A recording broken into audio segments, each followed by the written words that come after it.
হলো, দুটো গাড়ি গিয়ে জ্বালিয়ে দিয়ে এলো, দুটো প্রপার্টি গিয়ে জ্বালিয়ে দিয়ে এলো, দুটো পুলিশের জিপ গিয়ে জ্বালিয়ে দিয়ে এলো, দুটো পাবলিকের বাড়ি গিয়ে জ্বালিয়ে দিয়ে এলো। আমি অনুরোধ করব সবাইকে, যারা করেন এগুলো, সরকার কিন্তু এ ব্যাপারে কঠোর। কেন জানেন তো? আমাদের পয়সা নেই। একটা গাড়ি কিনতে আমার অনেক টাকা লাগে, অনেক কষ্ট করে কিনতে হয়। একটা পুলিশের জিপ, একটা গাড়ি কিনতে যে টাকা লাগে, একদিনে যে পুড়িয়ে দিচ্ছেন সে কি একবারও ভাবেন এই টাকাটা কোথা থেকে আসবে?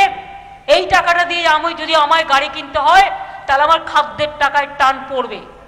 আমি আশা করি কিছু রাজনৈতিক দলের উদ্ভ্রান্ত মনোভাবের বিরুদ্ধে, উদ্ভ্রান্ত মনোভাবের অপপ্রচারের জন্য দয়া করে আমার কোনো ভাই বোন এই প্ররোচনায় বা উত্তেজনায় পা দেবেন না।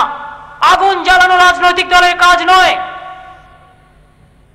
আর গুলি চালানো রাজনৈতিক দলের কাজ নয়, অশান্তির বাতাবরণ সৃষ্টি করা রাজনৈতিক দলের কাজ নয়। আমরা একটা সরকার একটা আইন করব, নেক্সট বিধানসভায় আমরা আনবো, স্পিকার এখানে আছে। প্রাইভেট প্রপার্টি হোক আর গভর্নমেন্ট প্রপার্টি হোক, যদি কেউ তাতে আগুন দেয় বা নষ্ট করে, টাকাটা কিন্তু যারা নষ্ট করছে তাকে দিতে হবে। দরকার হলে সেই জন্য তার বাড়ি ক্রোক করা হবে। একটা ঘটনা ঘটেছে, কেউ দোষী হতে পারে, আপনি বিচার চান, গভর্নমেন্ট আপনাকে বিচার দেবে, নিশ্চয়ই দেবে।